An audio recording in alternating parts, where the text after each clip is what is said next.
Shalom, perkenalkan nama saya Evita Dharma Judika Syanturi dengan NIM 2004541 Prodi PGSD UPI Kampus Daerah Sumedang. Di sini saya akan memaparkan materi selama mengikuti perkuliahan pendidikan agama Kristen Protestan selama semester 4 dengan topik yang pertama mengenai kepemimpinan hamba, yang kedua the right to lead, yang ketiga how to influence people, yang keempat facing the giants, yang kelima mengenai kesetiaan, yang keenam visi hidup, dan yang terakhir mengenai amanat agung. Nah, mengenai kepemimpinan hamba, yang pertama, apa itu hamba? Hamba Tuhan adalah gelar yang diberikan kepada seseorang ataupun individu dalam berbagai agama atau orang yang diyakini memiliki kesalehan dalam imannya. Nah, poin yang kedua, mengapa kita melayani? Nah, melayani itu ada sebab akibat. Yang pertama, karena panggilan Tuhan. Yang kedua, karena diciptakan. Dan yang ketiga adalah karena kita diselamatkan. Dalam artian di sini, kita sebagai manusia tentunya memiliki hal yang istimewa daripada makhluk ciptaan yang lainnya yang memiliki akhlak, nalar, dan pikiran yang luar biasa. Nah, di sini manusia itu dapat dipakai Tuhan dengan cara bagaimana gitu. Kita dapat dipakai Tuhan itu secara lebih ataupun luar biasa dan efektif dengan membuka hati dan lawatan Tuhan lebih dalam lagi. Nah, apa saja yang diperlukan dalam hal ini? Yang pertama, man of prayer. Dalam artian di sini, orang yang suka berdoa, yang tertulis dalam kitab Kisah Para Rasul 3 ayat 1. Clue yang pertama dalam hal ini adalah orang yang suka berdoa. Orang yang dipakai Tuhan adalah orang yang punya kontak dengannya. Dalam artian, orang yang selalu suka ataupun suka berdoa begitu. Yang kedua, man of faith. Dalam kitab Kisah Para Rasul 3 ayat 6. Diperlukannya iman ini sangat besar untuk melayani orang-orang, terlebih saat kita menemukan kondisi-kondisi yang tidak mungkin secara pikiran manusia. Dalam hal ini, bukan hanya kemampuan kita, namun kemampuan Tuhan yang menyelesaikan segalanya. Masalah utama itu bukanlah sebuah kesulitan. Yang ketiga, man of word. Dalam hal ini, orang yang mengandalkan firman-Nya lah yang dipakai Tuhan secara efektif. Nah, membaca dan merenungkan firman Tuhan akan membawa kita kepada pengenalan yang lebih lagi, dan di sini kita lebih mengenal Dia, dan semakin kita mengenal Dia, kita akan beriman kepadanya. Yang ketiga adalah yang keempat adalah man the are filled with Holy Spirit. Dalam Kisah Para Rasul 1 ayat 8 dan Kisah Para Rasul pasal 4 ayat 9 sampai 12. Orang yang dipenuhi kuasa Roh Kuduslah yang mampu dipakai Tuhan secara efektif. Mustahil kita itu melayani dengan pimpinan diri kita sendiri, dan kita berharap pelayanan kita itu akan efektif dengan adanya kuasa dan tuntunan dari Tuhan. Mengenai bagian tentang kepahitan dan kebencian ini, ada beberapa hal yang terkait dengan kepahitan dan kebencian. Salah satu tokoh Alkitab yang berpaling dari kasih, yaitu dari kasih Allah itu melalui kepahitan dan kebencian adalah Kain, yang dimana dia memiliki sifat kemunafikan, iri, dan cemburu, serta kemarahan. Nah, di sini kita bisa belajar, jangan biarkan rasa marah, benci, dan rasa pahit yang kita alami itu membuat diri kita meninggalkan Tuhan. Contoh yang paling ideal sebagai pemimpin yang memiliki hati hamba adalah Tuhan Yesus. Di sini kita melihat sifat Tuhan Yesus seperti yang ditemukan dalam ajarannya yang terbesar di kerajaan, dan juga dalam bagian Filipi 2, di mana Paulus berbicara tentang pikiran Kristus. Yang pertama, poin tentang pelayanan, yang dimana dia yang terbesar, yang harus menjadi pelayan dari semuanya. Yang kedua adalah tidak menjadi tuan atas orang lain. Yang ketiga, sebagai contoh, yang di sini kita harus mencontoh bahwa harus hidup dan memimpin orang itu dengan baik. Yang keempat adalah rendah hati. Yang di sini kita harus menjadi orang yang rendah hati, hidup jujur, ataupun bersikap jujur tentang diri kita sendiri tanpa kepura-puraan atau tanpa kemunafikan. Yang kelima adalah sebagai seorang anak. Sebagai seorang anak itu harus rendah hati, tidak menipu dan tidak merasa bisa mengancam orang lain gitu. Poin yang keenam adalah sebagai yang lebih muda. Ini berarti bahwa kita harus menjadi orang-orang yang beruntung dan bisa menjadi cahaya dalam perjalanan hidup orang. Poin yang ke-7 dan ke-8 adalah yang terakhir dan yang terkecil. Dalam hal ini, poin 7 dan 8 itu sangat mirip. Poin ke-9 adalah tidak ada paksaan. Yesus itu tidak memaksa kita. Dia membiarkan kita bebas sehingga kita bisa membuat pilihan yang lebih tepat. Yang ke-10 adalah tidak ada ambisi buta. Yesus tidak didorong oleh ambisi buta. Nah, tujuan surgawinya hanya bisa dicapai dengan cara surgawi. Poin ke-11 adalah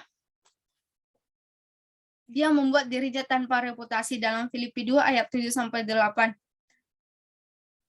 Tetapi ia membuat dirinya tanpa reputasi, mengambil bentuk hamba, dan datang dalam rupa manusia, dan ditemukan dalam penampilan sebagai manusia. Poin yang ke-12 adalah manusia. Dalam artian di sini, ia adalah sepenuhnya Allah dan sepenuhnya manusia. Yang ke-13, Yesus merendahkan dirinya dan taat sampai mati. Yang ke-14, mengenai kematian di kayu salib.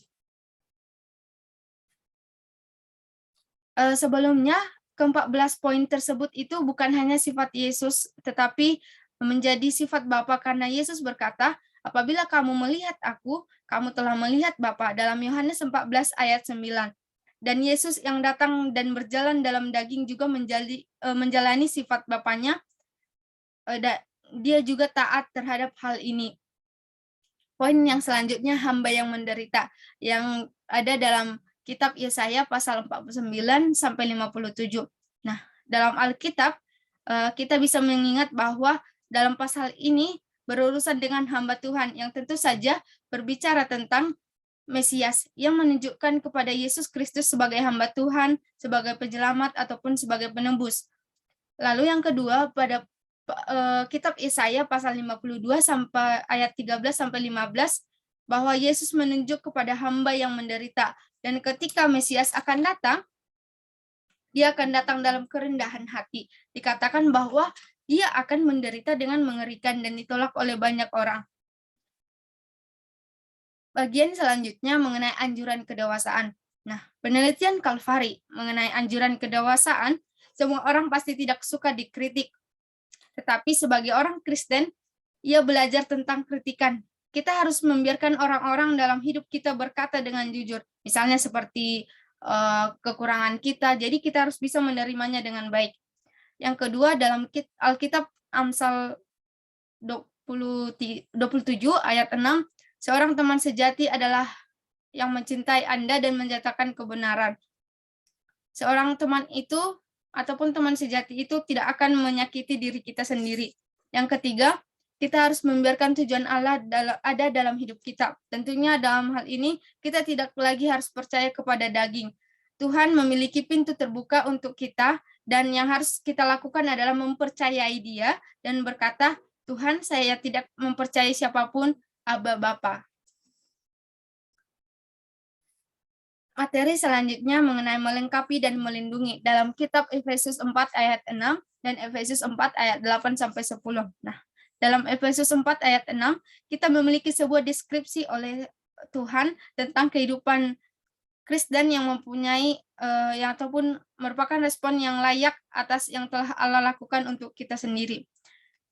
Untuk kitab Efesus 4 ayat 8-10, pemberi karunia ini dijelaskan dan tidak lain adalah Yesus sendiri. Dia meninggalkan kemuliaan surga dan datang ke dunia ini. Nah, dia tidak hanya mau datang ke bumi yang jatuh ini, tetapi dia rela mati untuk dosa-dosa kita. Selanjutnya mengenai sukacita hamba. Awal gereja di Filipi dan dibicarakan itu dalam kitab Kisah Para Rasul bab 16. Nah, dalam hal ini Paulus masuk dan mulai mengkhotbah firman Tuhan di Filipi dan sebuah gereja yang sangat kuat didirikan di sana. Sebagaimana Roh Kudus bekerja melalui mereka untuk meneguhkan Injil. Tetapi itu bukan tanpa kesulitan, karena Paulus itu memberitakan Injil, ada seorang gadis yang merasakan setan yang membawa kekayaan luar biasa kepada pemiliknya dengan keberuntungan, dan hal seperti ini.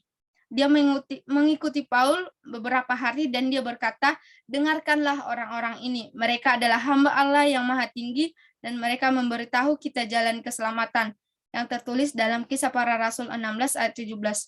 Nah, sebenarnya apa sih sukacita itu? Sukacita adalah sesuatu yang lebih dalam karena memiliki dasar di dalam Kristus.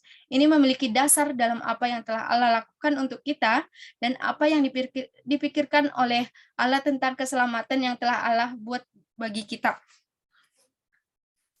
Untuk materi yang kedua, yakni the right to lead.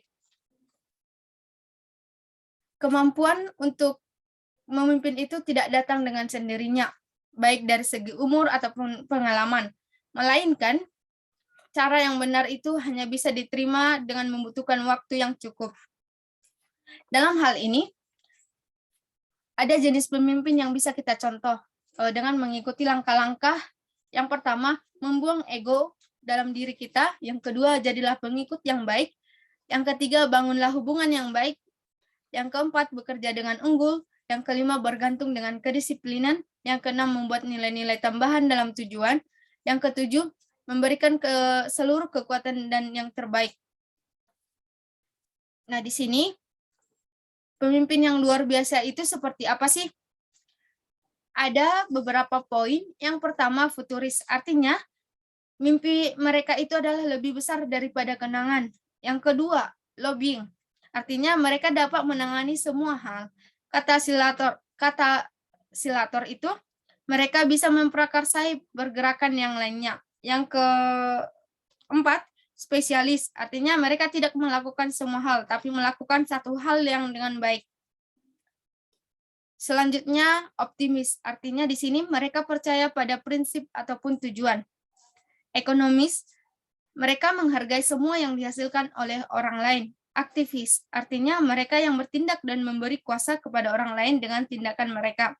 Selanjutnya, strategis. Cara mereka untuk memanfaatkan sumber daya bisa digunakan untuk menjadi sukses gitu. Antusias, artinya mereka memiliki kegemaran yang menantang logika. Pragmatis, peninggalan mereka adalah cara untuk menghadapi permasalahan dengan orang lain. Industrialis, artinya mereka menggulung lengan dan dengan kerja keras. Dan yang terakhir adalah finalis. Mereka bekerja dengan ketekunan dan dedikasi agar mereka bisa menyelesaikannya dengan baik.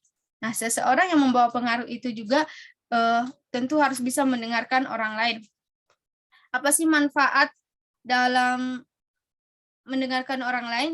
Tentunya itu mendengarkan bisa membuat lawan bicara kita respect, lalu membangun hubungan yang baik, memperluas hubungan kita, mengembangkan ide ataupun gagasan, membangun persahabatan dan kekeluargaan, dan membantu orang lain ataupun diri sendiri. A person of influence connect is with people. Dalam artian di sini, hubungan dengan orang lain itu membawa kita ke tingkat selanjutnya, di mana hal ini sangat penting untuk mempengaruhi orang lain dalam hal yang positif. Nah, tahapannya itu yang pertama, jangan memanfaatkan orang lain. Yang kedua, terapkan pola pikir perubahan. Yang ketiga, mulailah mendekati orang lain. Yang keempat, carilah dasar untuk berhubungan. Yang kelima adalah sadari dan hargai kepribadian orang lain. Tentunya masih banyak hal-hal yang bisa kita pelajari mengenai tahapan untuk berhubungan dengan orang lain dengan baik. Materi yang ketiga mengenai how to influence people. Nah, di sini pemimpin itu bukanlah sekedar jabatan. Tanpa jabatan pun seorang itu bisa memimpin. Apa yang menjadi parameter ataupun indikator seorang pemimpin? Apakah dia memberi pengaruh baik kepada orang-orang? Nah, dalam hal ini kita sebagai pemimpin tentu harus bisa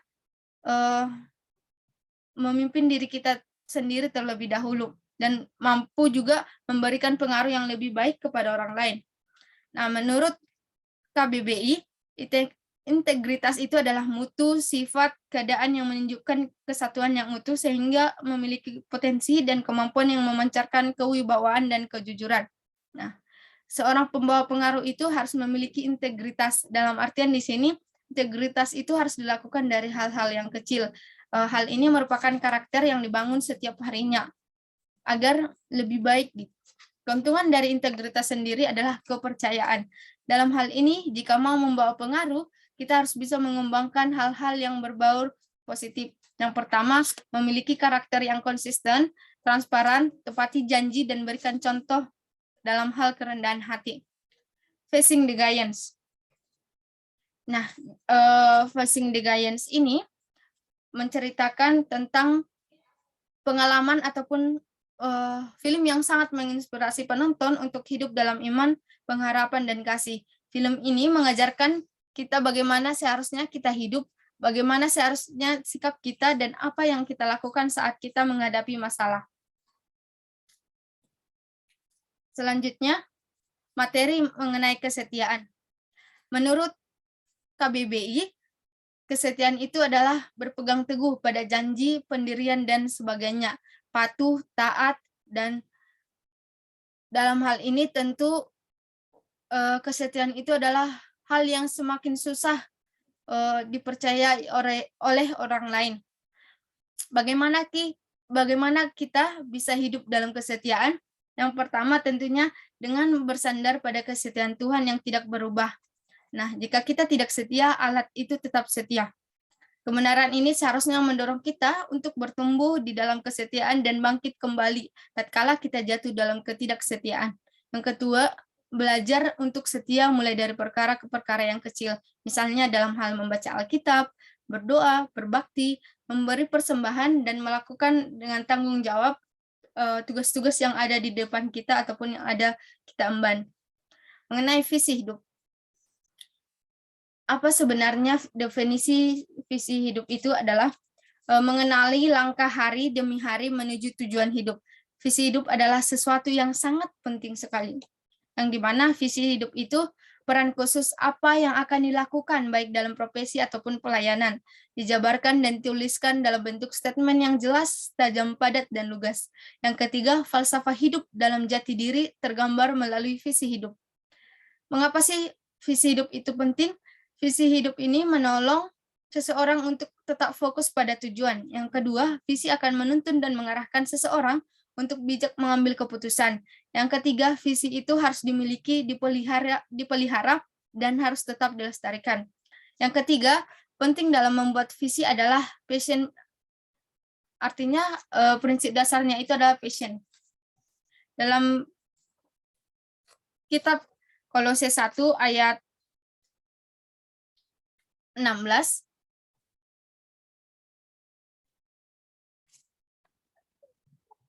selanjutnya mengenai penting dalam membuat visi adalah passion, artinya prinsip dasar ataupun utamanya adalah passion. Dalam Kolose 1 ayat 16 dikatakan, karena di dalam dialah telah diciptakan segala sesuatu yang ada di surga dan yang ada di bumi, yang kelihatan dan yang tidak kelihatan, baik singgasana maupun kerajaan, baik pemerintah maupun penguasa, segala sesuatu diciptakan oleh Dia dan untuk Dia.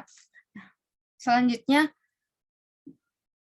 dalam pesan Allah dalam amanat agung Kristus, yaitu karena itu pergilah, jadikanlah semua bangsa muridku dan baptislah mereka dalam nama Bapa dan Anak dan Roh Kudus, dan ajarlah mereka melakukan segala sesuatu yang telah kuperintahkan kepadamu, dan ketahuilah telah kuperintahkan kepadamu, dan ketahui jugalah aku menyertai kamu senantiasa sampai kepada akhir zaman.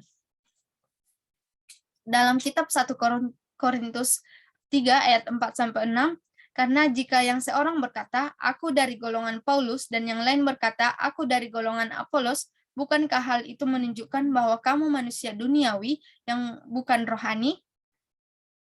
Yang selanjutnya dalam Alkitab, kitab 1 Korintus 3 ayat 8, baik yang menanam maupun yang menyiram adalah sama, dan masing-masing akan menerima upahnya sesuai dengan pekerjaannya sendiri.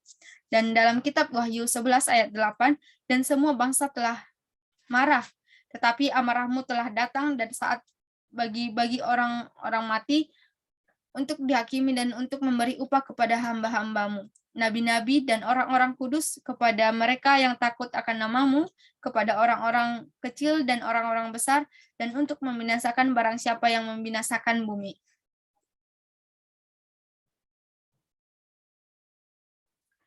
Materi yang terakhir mengenai amanat agung. Nah, dalam hal ini prinsip-prinsip dasar yang disampaikan Alkitab, yaitu yang pertama adalah mengenai upah dosa yang tertulis dalam Roma 6 ayat 23a. Sebab upah dosa itu ialah maut.